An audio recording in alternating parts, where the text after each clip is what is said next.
Green Bay hustle, grind it up. Hit the field, we don't bluff. Touchdown dances, feel the love.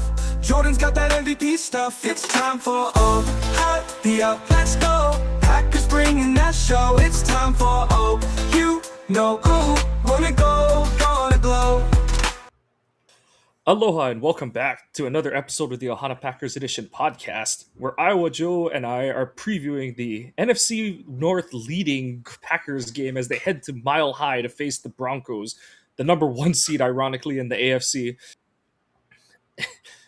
I joked that in spirit we are facing the Bears 3 weeks in a row, where it's even though the Broncos are in the AFC, obviously, and all that kind of stuff, it's another team where they're on an inexplicable 10-game winning streak. The Bears had won 9 out of 10 when they faced the Packers. The Broncos have won 10 in a row.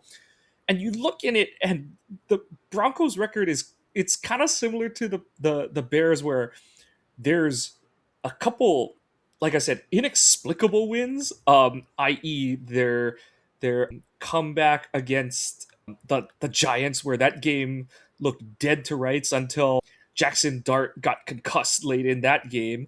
And then there was the Philly game where they beat the Eagles, didn't they beat the Eagles in a game where, I forgot those games were back to back to back for Denver. So they beat the Eagles on a game where the Eagles turned the ball over late. Denver goes up late, and that was did AJ Brown quit on the route? I think he did. Play. Then they needed a literal last second field goal to beat the Jets. Yes, those New York Jets. And then they needed to concuss Jackson Dart to beat the Giants. And so that was 3 games, the second, third, and fourth win in this win streak. And then they barely beat the Texans, and they beat the Texans, Raiders, and Chiefs by a combined 9 points. So, and each of those games was won by 3.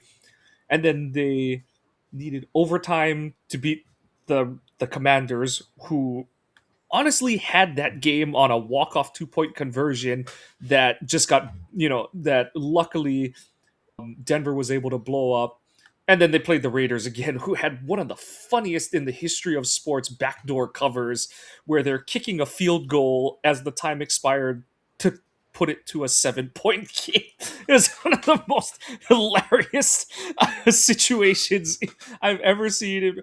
That was like a college football, we're not losing by the spread, moment kind of thing. That's when you put the tinfoil hat on, because they had to do it for Vegas. And it was in Vegas, so even better.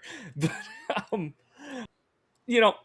I bring all these things up to say that yes, just like I said going into the Bears game last week, you are what your record says you are at the time you play these teams. But there's a very similar feel to the Bears game, where it's like, are they really that good? This Broncos defense is much more legit than anything the Bears brought to the table. I think it's a better top-down unit than just the Bears. Their run game is the number one run game in the league. And even that, I think, is a little artificially inflated by certain things.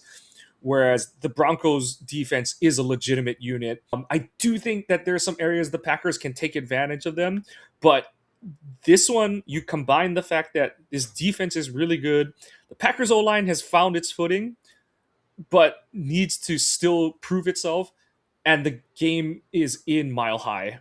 Those 3 factors, and that's where this game, it's either going to be a proving grounds for the Packers, or it could be, I don't think it'll be as bad as that 2015 game where Rodgers had 65 passing yards or whatever the shit it was, because I don't think Jordan is going to do the same dumb shit that Aaron has done. But at the same time, it has the feeling of a game like that, where it's you can see it teeter on a thin line. But I know I've delved into a lot of what's at stake or what's on the table, but we'll go through our usual thing. But Joe, how are you feeling about this week as the Packers come off the big 3-game sweep of the NFC North and heading into an uncommon opponent, but a very important game nonetheless? I had a lot of the same feelings that this really does feel like a Bears matchup, because on top of the points that you just had, that throw in that they have a second-year quarterback, that they have one big name receiver, and then a bunch of like not great, not that they're not great, but like lower no named receivers. But then they've got a great running game, and then their defense. That's the big difference between the Bears and the Broncos. Is like you said, the Broncos seem to have a full complement of defensive players, whereas the Bears just managed to have more takeaways. But in the overall scheme of things, they aren't a great defensive team. So, yeah, I mean, it'll be interesting. I still harbor bad feelings against the Broncos over Super Bowl 32. So, John Elway, I was going to say John Wayne. John Elway can rot in hell for all I care.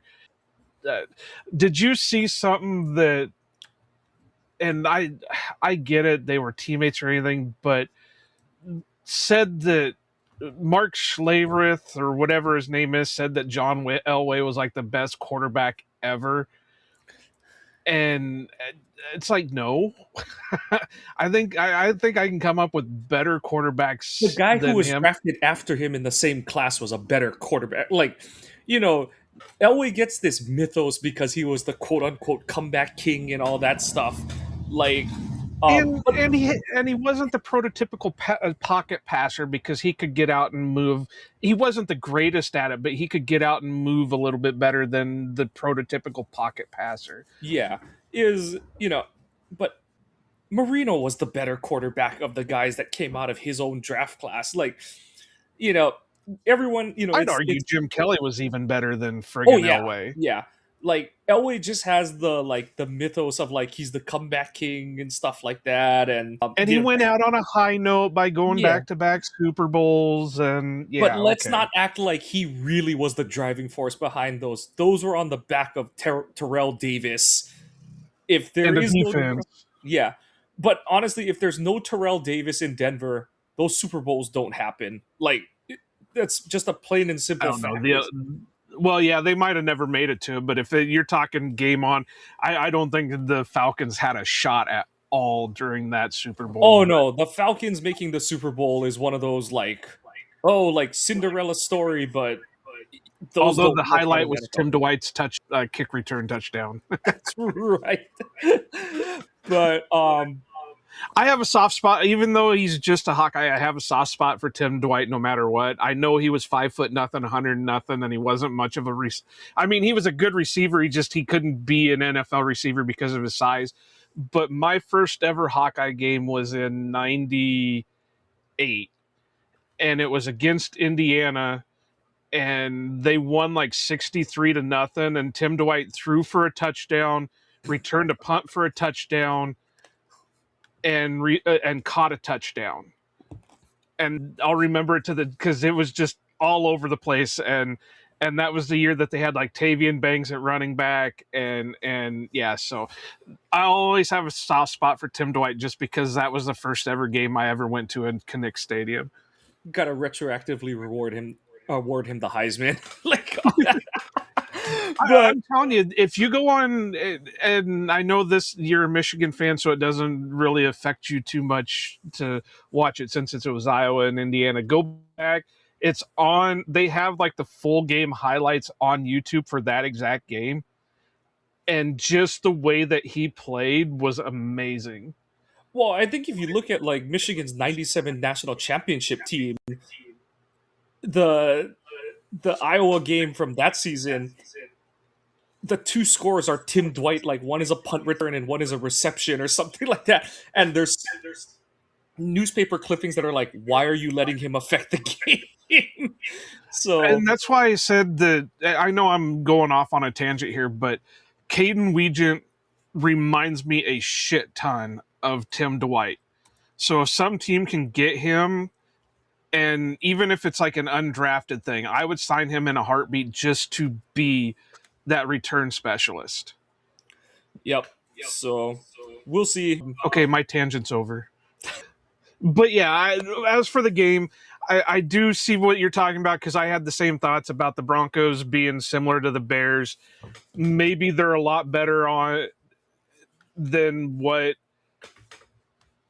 How do we put it against the Bears? They were what their schedule is. They're not as good as what their schedule says they are. Yeah. And I could see, but they do have a better defense than the Bears, so you can't. And going into Denver is always rough, so you can't say that. Yeah, Yeah. If this game was in Lambeau, I'd feel differently about it, but it's not. And, Green Bay, the one good thing is that this is not a trap game. I've seen some people say, like, is this a trap game? I'm like, it can't be a trap game when the other team's the number one seed in its conference kind of thing. So, what's it called?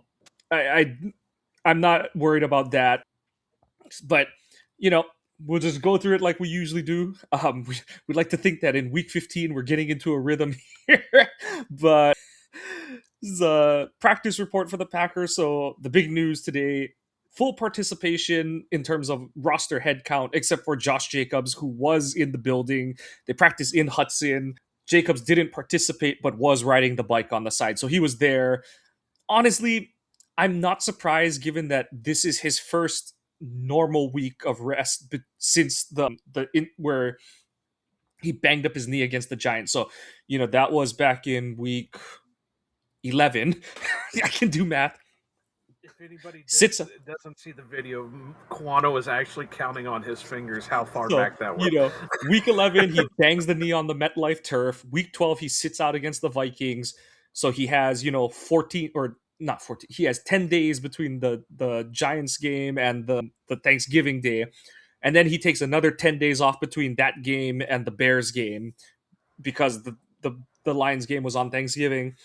And so I'm not surprised that they're going to give him some time off because this is like the first time he doesn't have extended rest between the games and stuff. So no real surprise there. Limited participants. It's again a long list. We'll start with just the three guys who are still on designated to return. Brenton Cox, Marshawn Lloyd, Colin Oliver, all limited participants. As far as the guys on the roster, Javon Bullard with the ankle, Kingsley Ngbare with the knee, Matthew Golden with the wrist, excuse me, Jaden Reed with the shoulder, Jordan Riley with the knee. Welcome to Green Bay, Jordan Riley. Zach Tom still listed with the back. Lucas Van Ness, welcome back to you to practice with the foot. Christian Welch working his way through concussion protocol, so he'll be limited all week, I assume. Dontavian Wicks with the ankle and Savion with the foot. So everyone and Jordan Love was a full participant with the shoulder. Two key names. I'm surprised with the full participant, they're still listing him on.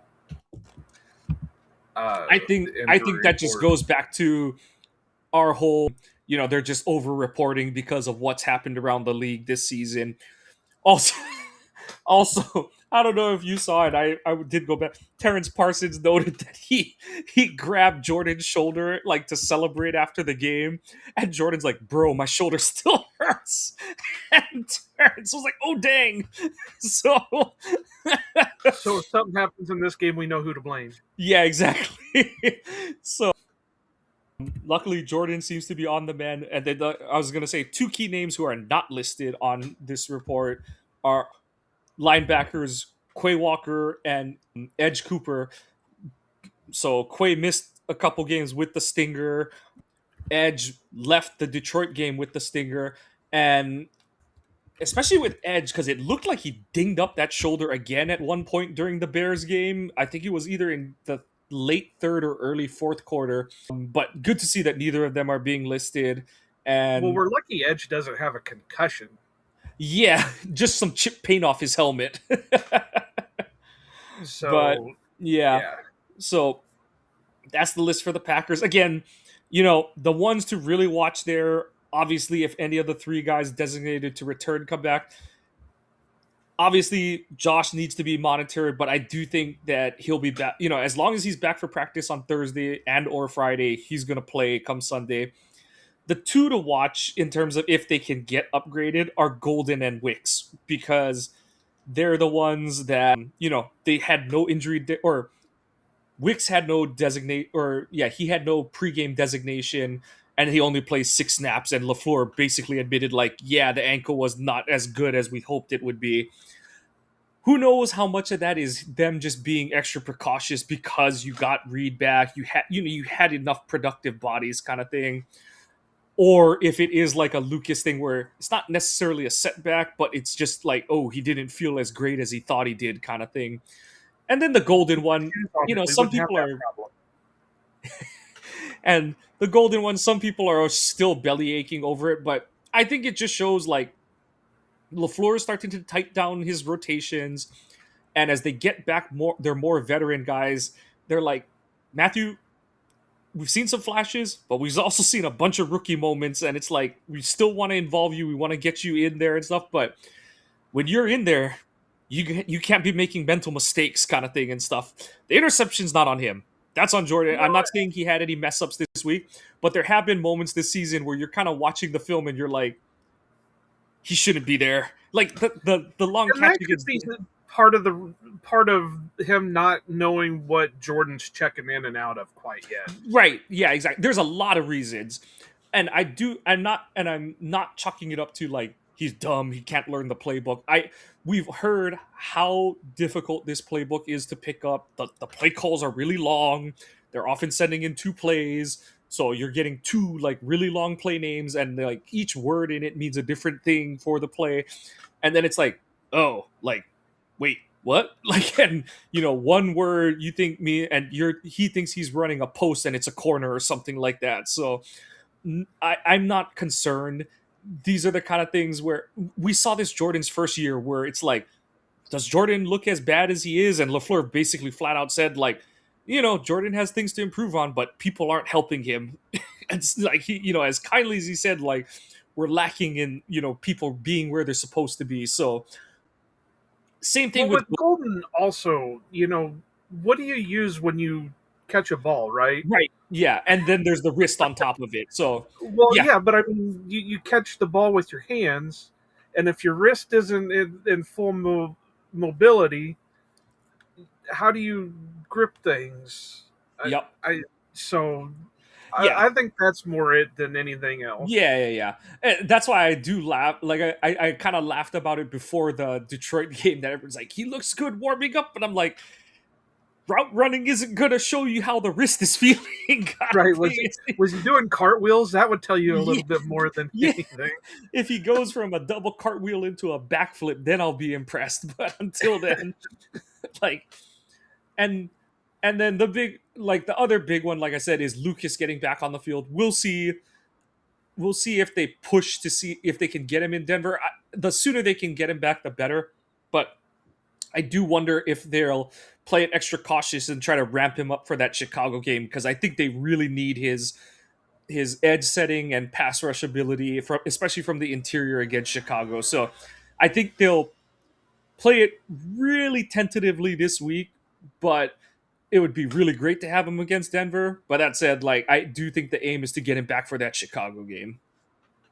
It's all possible. I think it's I've, we're not doctors by any means. We're not So insiders either. We're going off a lot of conjecture, and yeah. right, but what I was going to say is we've guessed that it possibly is like plantar fasciitis for him, and as we've said before, as people who have dealt with shit like that, getting old sucks, and you feel those pains and that, and there's days that it can feel good, and there's days that it can feel bad, and maybe he's having a little bit more bad days than good, and there's nothing they can really do for that except rest. And I would hope, being in Denver is what's the hard thing about it, because of the altitude, and injuries tend to go weird in those situations, because you're used to a certain altitude, and then you go into a different one, and now things are feeling a lot different than Your they blood flow is were. different and all that kind of stuff Yeah. too. Yeah. So So I mean, as much as I would like to see him play, I'm not interested in rushing him. I do kind of think that now that they've brought in those two big bodies, that helps out the pass rush a little bit more, because now they can eat up some doubles and that, and allow the other guys to get there. The one that I'm kind of curious about is Brenton Cox, and if he's ready to come back, that should give an extra juice because he's similar. He's Let me put it this way: he's not the same player as Micah, but he's similar where he uses more speed than anything. And I think if you can get two speed guys opposite each other, it's going to help out a little bit more because the downside about Rashawn is he's not quite speed; he's more power. And Lucas is kind of a mixture of both, where he can be speed and power. But what you need is and that's why I said even Colin Oliver would be an interesting one to throw in there because if you can get two speed edge guys coming at him, it's a little bit more disruptive than just a couple of pure strength edges. Yeah. That's why, like, people are getting all upset about, like, quick pass rush wins and all that kind of stuff. And I'm like, that's not all these guys' games. Like, Micah is by far and away leading this team in it because he is your guy. Like, you just eloquently put it. He is your guy for that. So, obviously I want all these guys to do more, but you know what? They've been really effective with what they're doing. Yes, everyone could always pull a little more water, but that, like I said, the thing similar to the Bears game, little different because, like we've both mentioned, Denver's defense is legit, whereas the Bears is just Weird. inconceivably held together by cotton swabs and scotch tape. But Well, like I said, weird because they have a ton of turnovers, but their production wise, they're not great. So yeah, it's weird. but yeah, this is gonna be a game. Like I said, this game is gonna test the Packers because, and honestly, I like that they have this test. Obviously, I want them to win out and have a chance at the number one seed, lock up the North, and all that kind of stuff. End up with the highest seed you can get. But this is a really important test for the Packers because they looked like they were getting into an offensive groove, and then you lose Tucker Kraft in the Carolina game. You really scuffle around, and you know it's like a Dudley Do Right sketch where you're riding the moose backwards and your pants are falling down kind of thing. And then it looks like you regained your composure and your skill over the following 4 weeks. You beat New York, you come back to beat New York, and then you have the 3 game sweep of the division games. And now you're gonna face what's probably the best defense that's on your schedule, that's guaranteed to be on your schedule all season. And these are the kind of benchmark tests that I really like for any team that's, posturing itself for postseason play. Obviously, I want the Packers to win this game, but this is one where I think it's a really good test for all parties involved on the Packers, both from a player's perspective, a coaching perspective. You know, there, there's a lot that can be gained from this one, but obviously, I want to see the Packers win this one because, like I said, for all the playoff seeding implications, and like you said at the top, fuck the Broncos, but matchup wise, the center, for the Packers offense against the Broncos, excuse me, defense, the centerpiece of this defense is what Pat Surtain the second does in the secondary. I'm really curious to see if who he's going to match on. Do they put him on Watson? I think they will and probably should. And it'll be really interesting to see if Watson can get a couple on Surtain. Um, but it's one of those curious matchups because Sertan's thing is being ultra physical with wide receivers, and at the same time, he's a really good athlete, but he's not an alien athlete like Watson is. And so, from that sense, you'd like to see Watson beat him deep or on a dig and stuff. And at the same time, Love can't get caught waiting for that to happen. You know what I mean? Like, he has to still keep within the structure of all the plays. He can't be like, I'm going to give Christian every option, because that's how you get into sack situations with this defense, especially because they can create quick pressure. Bonito will scream off the edge, and he'll be starting. I really expect that he'll be starting across from Rashid Walker. And Rashid's going to have to play a really good game this week. There's no ifs, ands, or buts. they're going to need his best game. And Rashid's had hit kind of a slump late in the season, and for the Packers' playoff pursuit and for Rashid's own personal pursuit of free agency, he needs a bounce back, and no better time for him to start one than against the Broncos. Like I said, Sertan is like the centerpiece of this defense.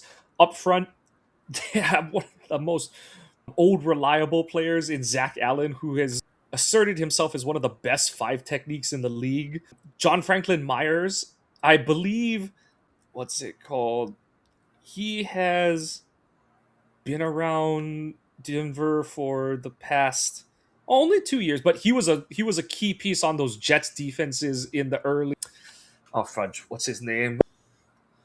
Uh, the Niners defensive coordinator. Why am I Salah? Yeah, Salah's defenses, and just 2 really good 5 techniques for this defense. But they're able to. They like to blitz. They like to play a lot of man coverage. And the Packers are going to just have to beat that. It's like I said, it's really good that Watson and Reed are, Watson is healthy. Reed is getting himself in game shape. And, we saw them draw up a lot of stuff for Reed last week. But if there's any week to get Wicks and Golden healthy, this is it, because you need as many of your guys who can separate in man coverage. I think the trick for the Packers is you have to attack downfield. You can't get caught trying to just throw screens and quick routes, because the Broncos are really good at closing and tackling on those kind of things. One point of weakness is someone you're familiar with.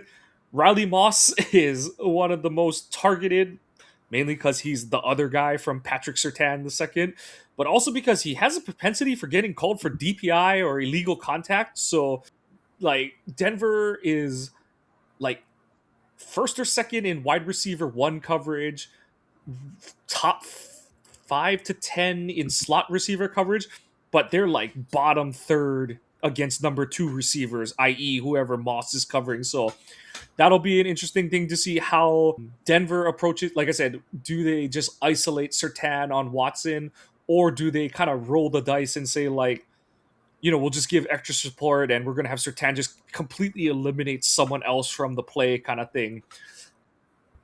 But that's also a key to, like I said earlier, we got to see this run game happen, because if this reshuffled Packers offensive line another week together can just continue to flex their muscle and create movement in the ground game, that's going to be their best option in terms of getting traction in this game, because I know Denver has good stats against the run, but they haven't been quite as stout the past few weeks against the run. They're not leaky by any stretch of the imagination, but we've seen I keep wanting to call them the Redskins. We've seen the Commanders have some success against them. I'm not gonna put any sort of what's it called? Congratulations on beating up on the Raiders, but I do just think that Green Bay could find some success on the ground if they're able to get their O-line rolling. But in terms of the offense, the Packers offense, Denver defense, what are you looking for, Joe? Well, I was just kind of looking at this real quick. I think a lot of it for Riley does have to do with the fact that nobody's throwing at Surtain. So that's the key there. But I think you pretty much covered it. If Surtain is just going to trail Watson, then you're going to have to open it up to your other guys. You're not going to be able to force anything in there. Hit your shots when you can get them. Think of the Packers versus Patriots when it was Jordy versus Darrelle Revis. Everybody was really afraid about that one because, Darrelle was having a career year or whatever it was, and Jordy tore him up. Well, that's because they were able to get him open to make plays on that. If you can do that with Watson, do it, but don't rely on that. Use a Reed, use a Romeo, use a Wicks if he's healthy, use a Golden if he's healthy. Throw Bo Melton in there if you have to, whatever you do. But this would be the perfect game LaFleur loved to get into that. We're going to spread the ball around to everybody, and because Sertan is a legit corner, and it, I hate bashing a Hawkeye alum, but he is getting beat up because he is constantly getting thrown at. And like I said, it's not because he's a bad player. He's actually a solid player if you look at things. It's just when the quarterback is avoiding one whole side of the field because that's where the top corner is at and just keeps throwing at you, there's not much you can do. I mean, I, no team has ever really had two number one corners on the field at the same time. Even the Legion of Boom guys, you can't say were two number No, one corners on the same field at the same time. not in the So salary cap era, at least. Yeah, like yeah, you just can't. You the closest you can get is like like in the Packers sense, it's like old Charles Tremont and Woodson Sam. and yeah, it's an old Tremont and a young Sam, or an old Charles and a young Tremont kind of thing and stuff. Like there's the vet and the up and comer kind of thing and stuff, but you don't really you just it's hard to have the resources for two of those kind of guys. So I agree. Like, and as tough sledding as the Broncos defense is gonna put things on the Well, I Packers. have one more Oh yeah, point go that I for it. have for the Broncos defense. For as good as they look, they struggle with turnovers. Yeah, I just been looking at that real quick just to see what it is, and interception wise, even their top two corners have no interceptions. Moss and Sertan have no interceptions. They only have 7 interceptions total on the year, and they only have 8 forced fumbles, but they have a shit ton of pass defenses. So they're not able to turn that into interceptions. So as long as you're not doing anything stupid, i.e., the interception against the Bears, they're not going to turn it, they're not going to create turnovers. So be I smart think with them. yeah, and I think a big factor into that is like they lead the league by a wide margin in sack production. They're at 55, and I think the next Yeah. nearest team is like 11 back. And so I think a function of that is that when they get pressured, they're sacking your quarterback. They're not like they're not pressuring you Right, into but if you turnovers. look Yeah, at the pass defenses for all these guys, Moss has got 12, Sertan's got 11, yeah. Ufonga has 10, McMillan has 7, Jones has 7, Allen has 6, Barron has 4, Cooper has 4. I mean, they have, what is that combined? Let me grab that real quick. They have 75 total pass defenses for a defense. So, I mean, I get what you're saying about the pass rush, but Yeah, these are still guys out there that are solid, secondary. They're just struggling with creating the turnover on things. and I think that speaks to how much man coverage they play because they're what's it called? Sertan especially is what's called a trail man coverage corner. So he's gonna I don't want to say he lets the receiver go by, but he's gonna, get even with the receiver and he's gonna play in his hip pocket so that like he's just sort of running the route with the receiver. And so he's his he's kind of in one of the like worst positions to get interceptions because basically he has to either time his turnaround properly or it has to bounce off someone else and like bounce to him kind of thing. So part of it, like you said, I think there's a lot of factors into it, but I think a big portion of it is the type of defense that they play, where they are such a heavy man coverage team. But for the first time, the Packers have most of their man beaters on the field, and like I said, the big factor is how many snaps can Jaden Reed play? How many, how healthy are Dontavian Wicks and Matthew Golden? Can you get them on for 30, 40, 50% of the plays? And this is a week where LaFleur has to all those routes he runs where there's a lot of hitches, throw those out. Like don't bother running those this week. Run all your movement routes, all your crossing routes, all that kind of stuff. Run all those plays, but throw all the other stuff out for just for a week. You can be opponent specific, especially against an uncommon opponent. The other point I was going to get to is in the sense of Denver's defense is going to make it tough on Green Bay's offense, but LaFleur and the offense have to resist the urge to feel pressured to score. Like, obviously, if you have your opportunities, you have to convert. But this is the kind of game where Denver's defense is really tough. Their offense is honestly a slog to watch, and it makes watching their games a chore because, Sean, what's his Sean Payton gets this rap for being this offensive mind, and he does still create a really good scheme and all that kind of stuff. But this offense is so clunky and hard to watch at times, and a lot of it, just like the Bears, and like I said, there's a lot of spiritual similarities between the Bears and this Broncos team. A lot of it is due to the fact that their quarterback situation is not ideal, and I know Broncos fans, Broncos believers will tell you otherwise, but Bo Nix, not that good of a pro quarterback. He's athletic, he can move, he's I think he's more effective as a runner than he is as a passer. That's just my thinking. But I don't like how he reads defenses. It's a lot like Caleb, where you know if the initial read that Peyton tells him should be there isn't there, there are times where he's kind of like, I'm gonna break the pocket. And one of the big things they keep talking about is, oh, he's not taking sacks. He doesn't take sacks.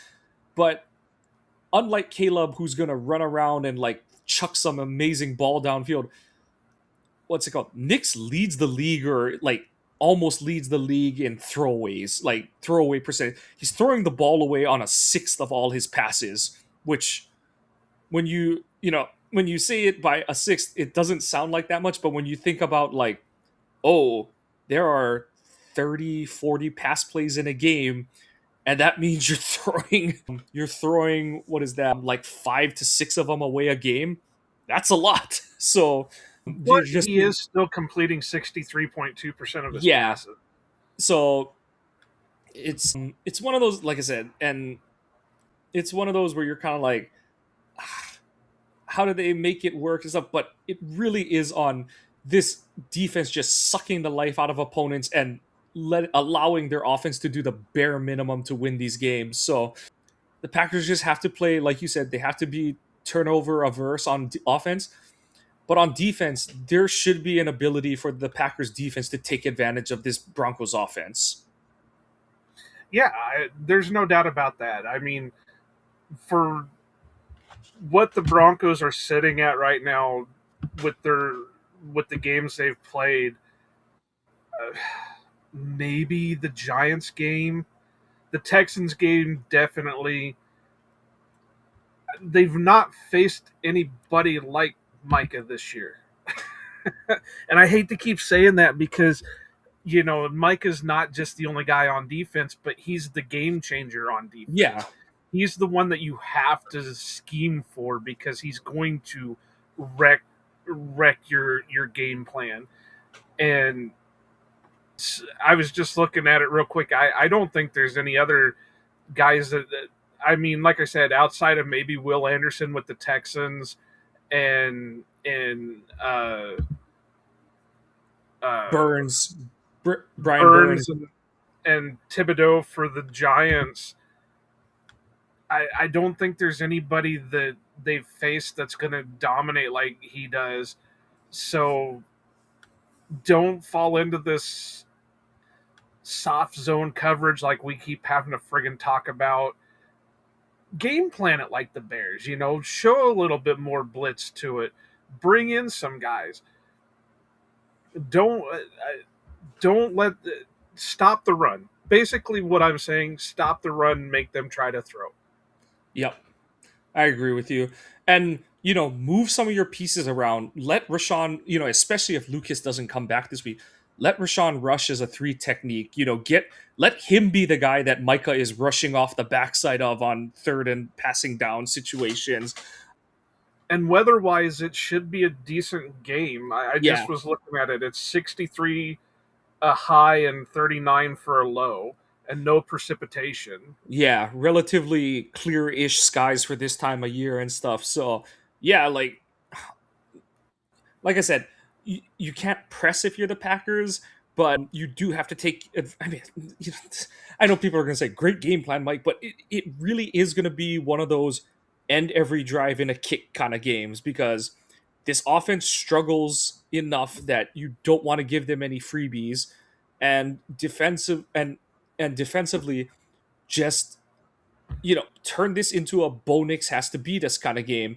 I know that he has the highlights of it, like his touchdown run against the Raiders and stuff. That's the Raiders, like, and when they have faced good defenses, I'm not even gonna say the elite because like the Texans game, and that was a game where Houston honestly blew that one at the end. But anytime they faced a tough defense, the Chargers, the Colts at the time of the year, the Eagles, this offense has absolutely struggled to put up points.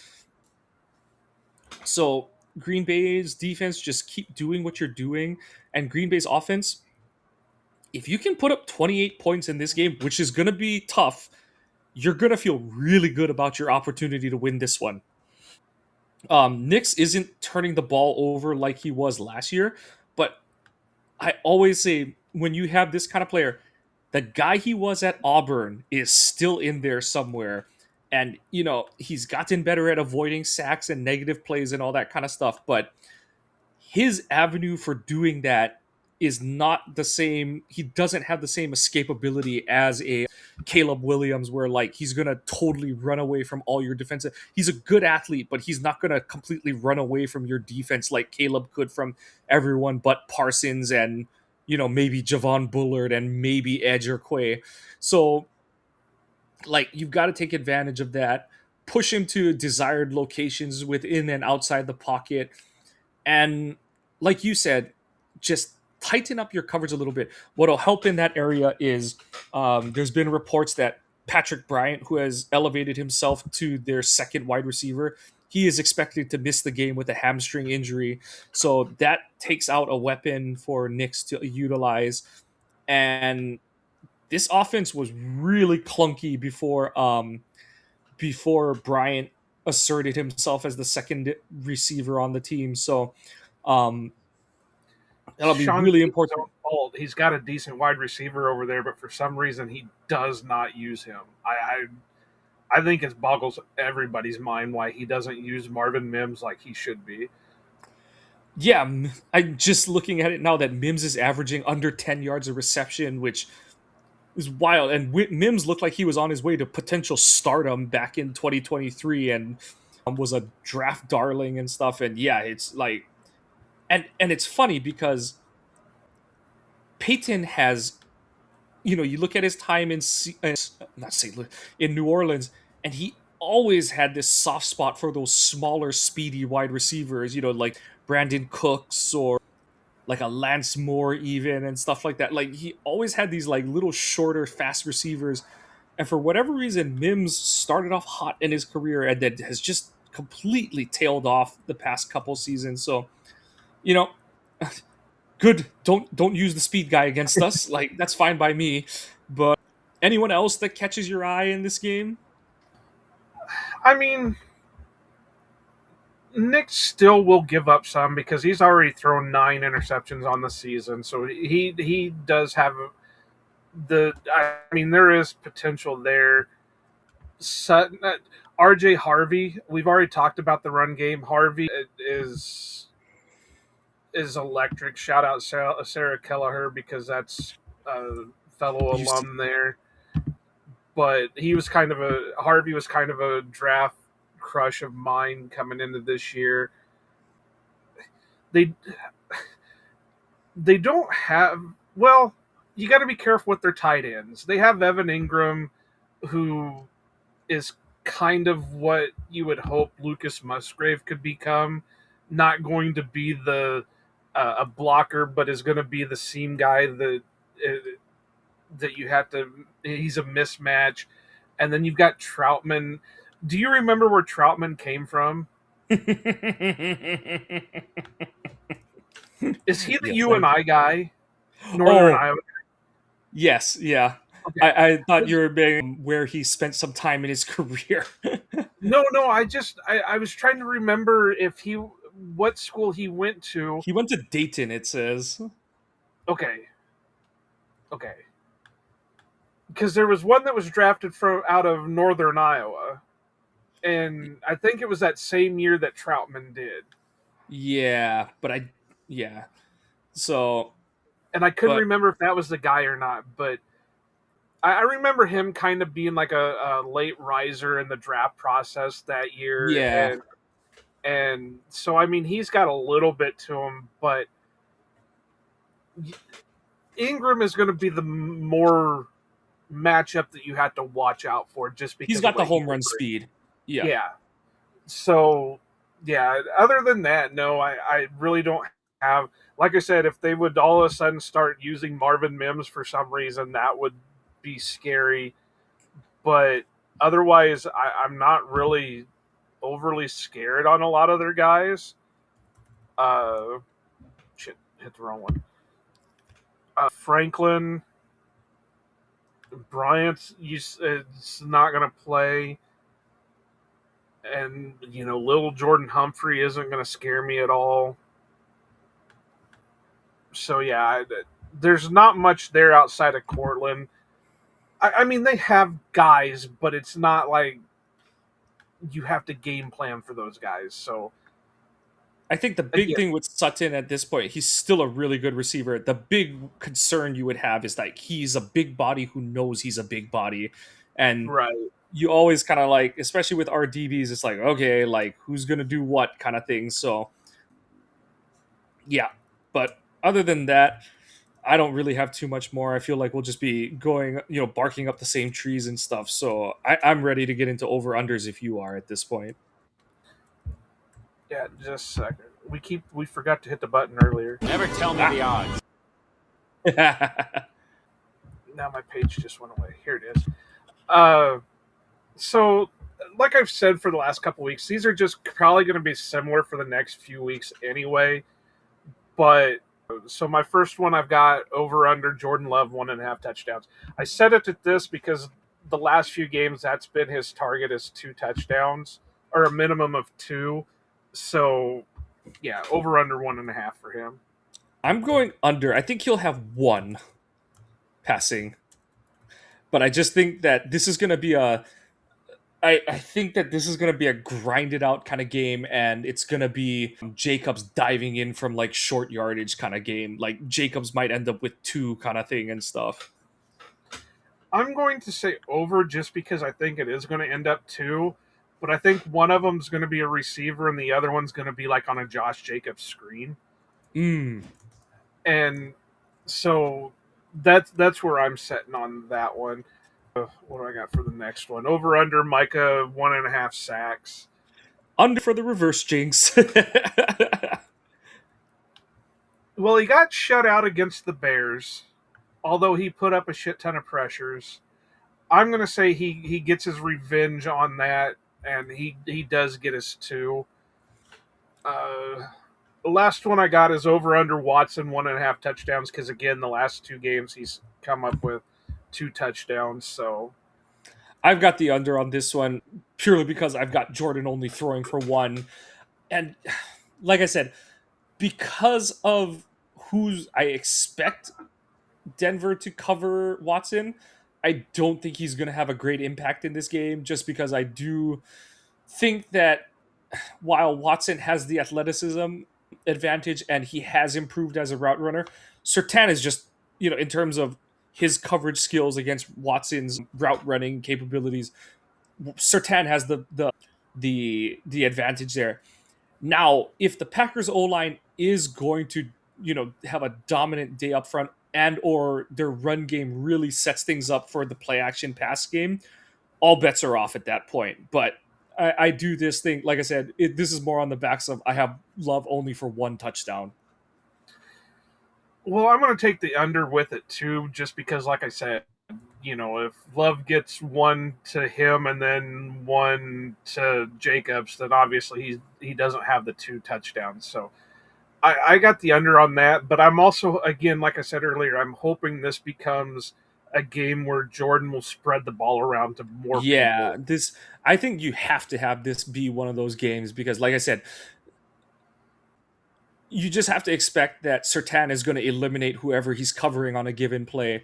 And therefore, and like, look, Denver has a bunch of names on their defense, but they're names that at this part of their careers you should be able to take advantage of. It is a bummer not having Tucker, but if you have the chance to have to have Musgrave running seam routes against Dre Greenlaw or Alex Singleton in coverage, you got to take advantage of that opportunity. And I like Luke's chances against that. Luke was having a solid game against the Broncos the last time he played in they played in Denver in 2023, and luckily, Kareem Jackson no longer plays for the Broncos, so Musgrave doesn't have to worry about getting potentially concussed or have his ankle rolled after he gets potentially concussed by a dirty hit from Jackson. So obviously, he has to watch out for Hafunga, who is a similar player in that vein, or Hufanga, who is a similar player in that vein. But I think this is a game where Musgrave he's my sleeper for like having one of his patented 2 catches, 46-yard kind of games, because he just gets up the seam on Denver and just kind of like, that's the thing, like I said, is you can't get caught up trying to keep everything short because Denver's too good for that. You do have to still find ways to push the balls into the intermediate and deep zones of the field and take advantage of your opportunities there. And I do think that Musgrave up the seam is an opportunity for the Packers here. I will throw one on here. We got to do it for the brand. Is this the magic week for Matthew Golden? I'm going to keep saying yes until I can't anymore, just because I do believe in the kid. And it's not just because I go back to that I made the prediction and got it right. I think he is that special that he can do it. I was talking to somebody about Matthew Golden last week, and I said, with as many guys as they have on the roster, they're just slow rolling him. They're not gonna. They don't have to force him out there to be the playmaker week one. And so if they, and plus again, I go back to, what do you got to use when you catch the ball? You use your hands. Well, what are your hands connected to? Your wrist. Well, if you can't move your wrist, you can't move your hand. So if he's hurt, he's hurt. But I still am kind of pissed off seeing that somebody put out there, well, is Matthew Golden a bust? Well, fuck you. And there, you can't judge a guy. It's not like a Jamarcus Russell where, you can see bust written all over him just because of his attitude and his shit like that. It takes a little bit longer than that. And I have to laugh. And I can't pronounce his name for nothing, but everybody wanted the kid from Ohio State. Yeah, he's fallen off in a bad way as the season terribly. Yeah. So, basically, once the Baker MVP talk ended, so did Buka's Rookie of the Year talk too. That fell off a cliff as well. So yeah, I agree. Like, he was getting, I don't want to say he was getting force-fed opportunities, but he had way more of a direct path to receptions and targets and stuff. And Golden's learning a much more sophisticated offense in terms of both the play call and what's expected out of the receivers. He was being groomed for a role that the team needed him to do more than it was the one that fit him best, so to speak. But at the same time, despite all those things, all season he's gotten open. When they've thrown him the ball, he's caught it when he's had the opportunity to catch it. And, I don't believe he has a drop to his record. And, knock on wood, I do not believe he has or one I think drop. he's got one or two.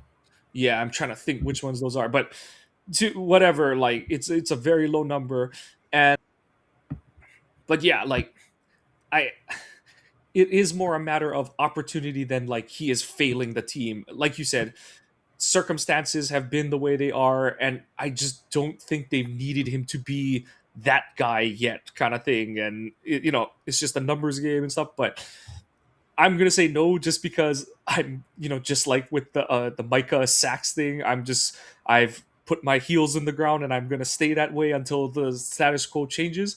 But like you, I'm rooting for him. Like, it's gonna happen. People need to stop being stupid about the dumbest things and stuff. But yeah, So Yeah. according to Pro Football Reference, he's got 24 catches on 33 targets, and I know at least most of those targets are like overshots or whatever. Yeah. And and there's a couple of, you can call them drops on the two deep shots that they tried to take to him because it bounced off his hands on both of them. But I know there was one other one, and I can't remember the game off the top of my head. But he like bobbled it, it went out, and yeah, I do remember one specifically. I just can't remember what Mm, game it was with. okay. Yeah. Yeah, I wouldn't deem the ones against Washington drops because the one Amos broke it up, and then the other one that was like a fingertip reach out to try and grab it kind of one and I stuff. think it But was Carolina. I'd have to go back and look. I think there was one against I Carolina think you're where right. I think you're right. I think that is the one. But either way, the best is yet to come for Golden, and I highlight him because if he's healthy, this is the week you need his skill set because, like I said, it's a heavy man coverage team, and also, he hasn't been able to show it yet, but he is a yak production guy because he can stick his foot in the ground off a catch and make a cut and get upfield. So you need all of the that. thing that I would love for them to do if he's healthy and can play, and you know for certain Sertan is going to be on Watson, I'd send Golden deep. Yep. I know Riley has some speed to him, but he does not have Matthew Golden speed, and I'd send him deep. First shot, let him go. Yep. But that's going to do it for us tonight. We'll have your post game, as Joe and I were joking about before. I did, we're because of what time slot this game is in. We are more than likely, unless something happens, going live for the post game show. And because of the way the schedule has shaken out, there's a high chance that we are going live for every post game recap the rest of the way, pending whatever the league decides to do with the Week 18 game against the Vikings. But we'll get there when we get there. But yeah, this game's recap will be a live show. So please check out the website, ohanapackers.org. Support us there through the shop. Check out articles. Struggling to come up with a topic this week, but I will come up with something. Post something tomorrow to get up for all of you to look at. I am trying to put 2 articles up a week just to keep content going in on the site. So check us out over there. Please follow the podcast on your social medias at Ohana_Packers on Twitter, at Ohana Packers Edition on Instagram. Please follow Ohana Packers Edition on Facebook. As I noted, we're going to a lot of live streams, and if we can get our follower count on Facebook up, we're going to be able to live stream to that account as well. Please follow the podcast on your favorite podcasting apps. Please give us a like and a subscribe. I'll try to be better about it too, but Joe's really good about putting out questions or comment requests as the game is going for us to go over in the post game. I'll try to do my best to be on top of that as well from my point. But until then, the Packers are heading to strengthen their postseason rumble, get the vibes good. It just prove that they are the contenders they want to be, and this test in Mile High is a big one. So for all of us, go Pack, go, and aloha. Green Bay hustle, grind it up. Hit the field, we don't bluff. Touchdown dances, feel the love. Jordan's got that MVP stuff. It's time for be up, let's go. Packers bringing that show. It's time for you know who wanna go.